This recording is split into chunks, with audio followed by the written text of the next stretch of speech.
Okay, so you see what I'm dealing with. This is the first video on the R6 after what, like, it's got to be like 8 months now. Man, has this bike put me through hell and back. I've got some things to say. I don't even know where to start. As you guys know, I got this R6. It's probably 2 years ago now at this point. Go, go, go, go. Stupid bike. I got this bike 2 years ago now, I want to say. This is my first bike, so obviously I didn't exactly know what I was getting into when I bought this bike, condition-wise. I knew I was getting into power-wise, and I love the power. But I had one problem. Second gear just would not work. I was able to deal with it for the entire summer and had plenty of fun without second gear. But then over the winter, I decided, you know what? I'm going to take a chance to learn a whole lot about this bike. I'm going to fix second gear. I'm going to replace the transmission, do whatever I need to do in order to fix this bike. That's what I did. I started the teardown around Christmas time, right after Christmas time about. I went on through the whole disassembly process all the way down to the transmission. And all that went fine until I had my first bolt stripped on me. One of the transmission bolts was stripped and so seized on. I'd gone through like 3 different extractor kits at this point. That was just, that was just the start of the nonsense. Y'all have no idea. At that point, I was already about to go crazy. I had spent over a month just on this one stupid ass bolt. I ended up figuring it out. Obviously, I'm riding the bike. Then comes the reassembly process.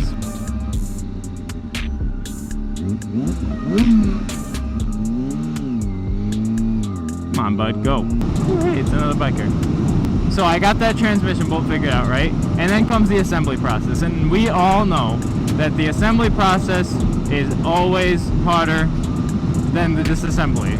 Like, this is just a known fact across the board. I knew that it was going to be harder. Problem was, as I'm reassembling all of this, and even on the disassembly I knew this, there were so many things wrong with it. Like, I think I got scammed with this. I bought this bike for $2,300 and I've had to put almost $1,600 into it, and it's still not working. Take of that as you will.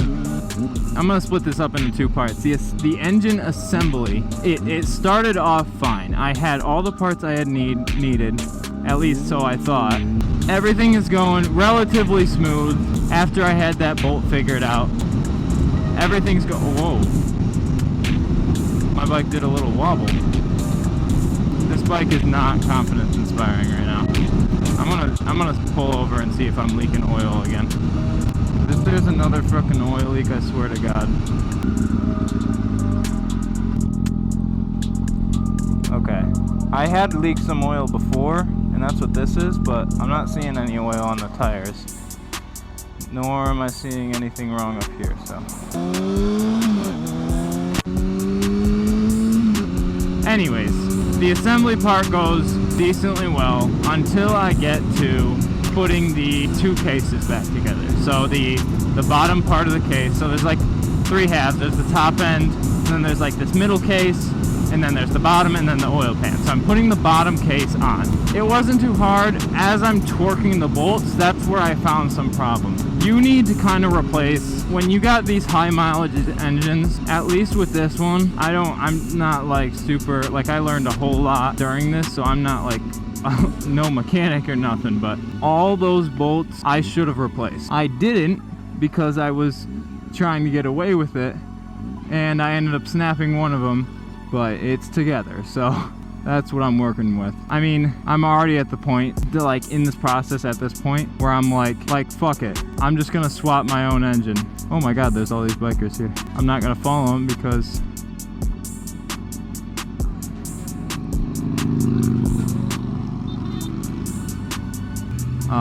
my bike's having issues, and I don't want to have them deal with that.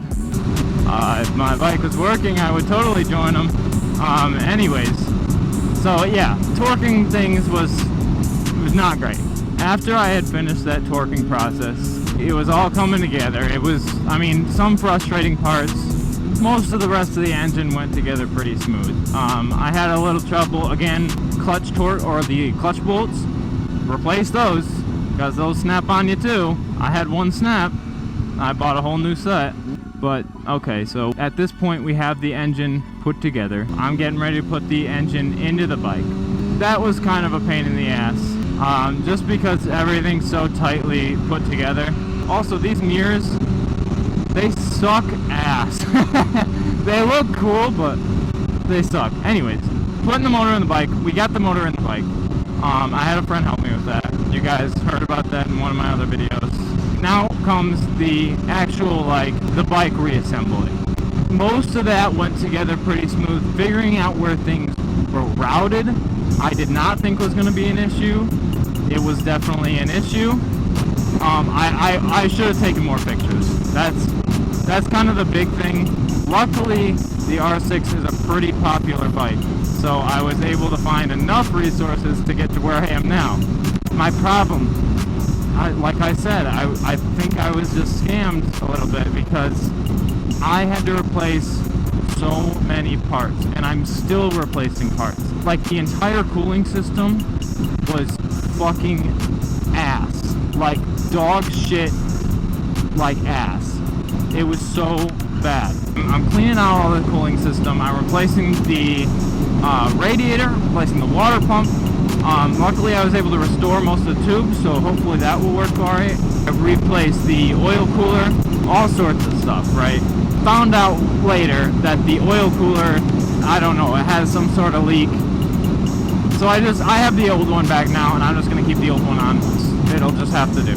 People must go really fast in this truck, because I'm going like 67. I'm barely keeping up with them. I replaced the side cover to the stator. That seemed to go fine, although it's making a weird sound right now, and I think that's just because the metal is different and it's not as thick. It's billet aluminum. It's like clacking a little bit.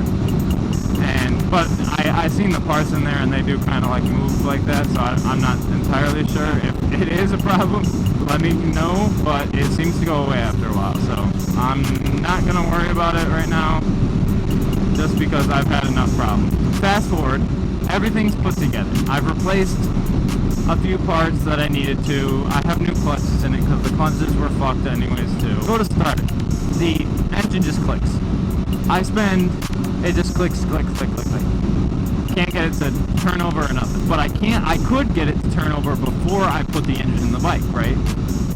By hand.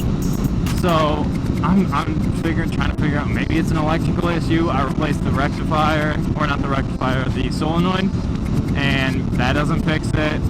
And keep in mind, I'm on month 5 now, right? While this is happening, because one, I don't know everything that needs to be replaced until I see it and I'm like, yeah, that's not gonna work, or it just breaks on me. And shipping through eBay, man, really makes you appreciate Amazon, because holy shit, I fucking hate eBay.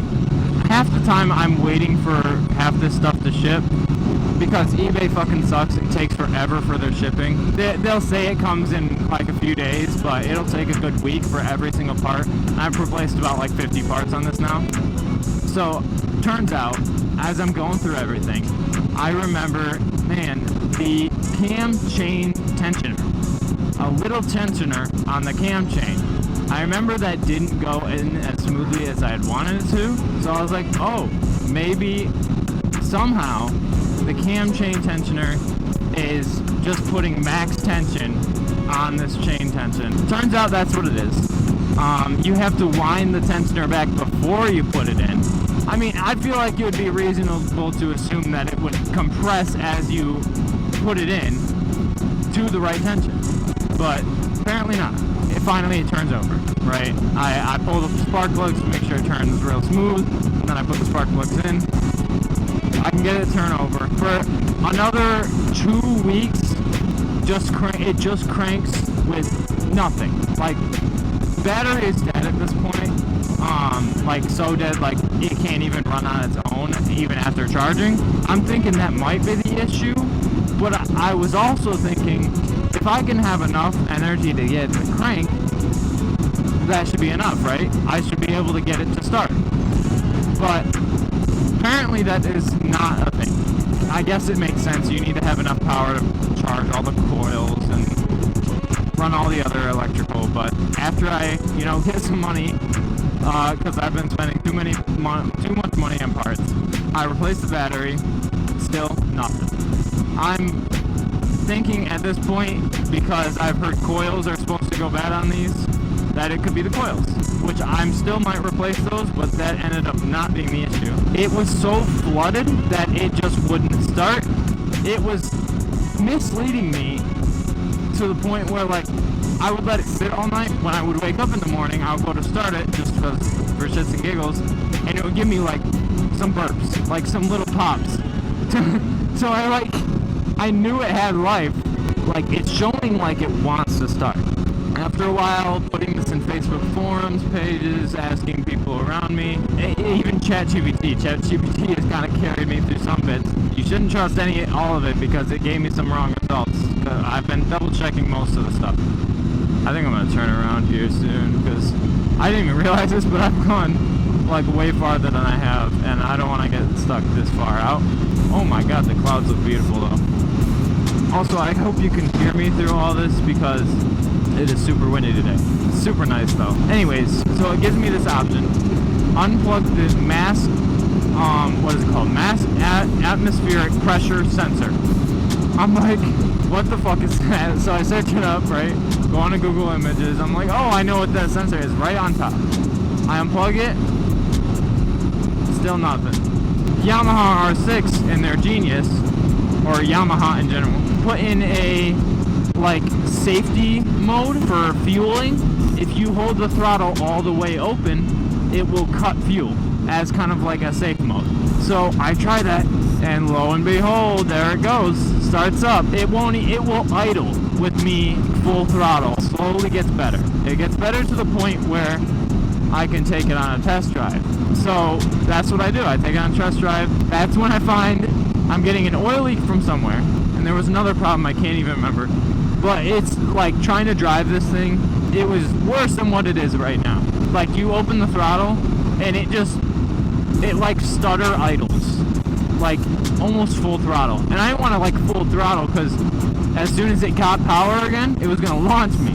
So I'm like trying to get the engine to give me anything as I'm like slowly rolling out of a turn. After that test drive, that was an awful test drive, I end up unplugging the sensor, and that's how I'm running it right now. That's another thing. You will go into a default fueling mode with the sensor unplugged. That atmospheric pressure sensor, that's what controls your fueling. Just gonna turn around to this dealership real quick. That's kind of the current state right now. On another test drive, like the day before this, the screw to the side cover just disappeared. I must have not torqued it down all the way, so that was like leaking a shit ton of oil.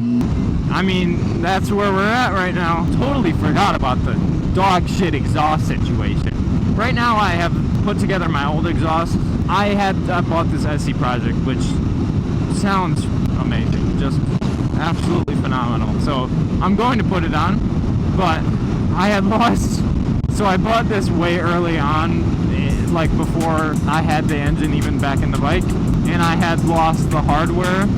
There's like this little clamp piece that clamps to the actual like end of the exhaust, and then it clamps to the exhaust itself.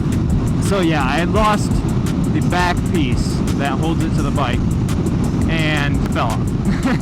I was taking it on the first test drive, and it tricked me. It ran good for a while, and then I must have just slowly been knocking it loose because it fell off right in front of the KFC. Luckily I was able to jump off and put it into a bush, so it wasn't that big a deal, but it was still like, oh my god, one more fucking problem. So running the old exhaust right now, which is fine. It after riding a while with the SE project, it just it gives you a sense of power. I don't know, this exhaust is fine. It sounded great. It still sounds good. But after hearing the SE project on this, it was like, man, I'm just missing it. I'm missing that punch. So currently, you might hear me like rev real high while I'm coming out of a stop. You know, trust me, you guys have seen my videos. I know how to start and stop a bike. It's just if I try to accelerate from an idle, it will just not go. I mean, you might have been able to pick up on that a little bit if I left some of that in the video. So I have to like rev it up to get the engine going and then drag the clutch. Like that, like that. God damn, it is windy as fuck. I can barely hear myself talk. I would be surprised if you guys can hear me. Oh man, it has been I never want to do this again. I'm not even gonna lie to you guys. Like, the only thing keeping me going during this whole process was the fact that I wanted to ride again so badly. Like, just that drive to want to ride again is what kept me going, which is, I mean, that's gotta mean something. I'm gonna take it to work tomorrow for the first time, so maybe that'll be cool. Anybody who's still here after all this time, I appreciate it, because this has just been a hell of a process, and once we finally get this bike in full working order, it's gonna be insane. Something to boost my confidence a little bit is I have full gear, kind of. So for Christmas I got these armored pants, and then I have a armored vest that I put on underneath my sweatshirt. So that way I can keep the cool sweatshirts on and be protected. So it's kind of where I'm going to end this one, you guys. Y'all got to keep a lookout for some future content, because I'm going to keep working on this. I apologize it took so long, but like, I hope you guys can understand, like, this bike has just put me through fucking hell and back. Keep an eye out for some more videos. I mean, I got I've said the last part's coming for like 3 weeks in a row now. I got the exhaust, the sensor, and some bolts coming. I'll see you guys all next time.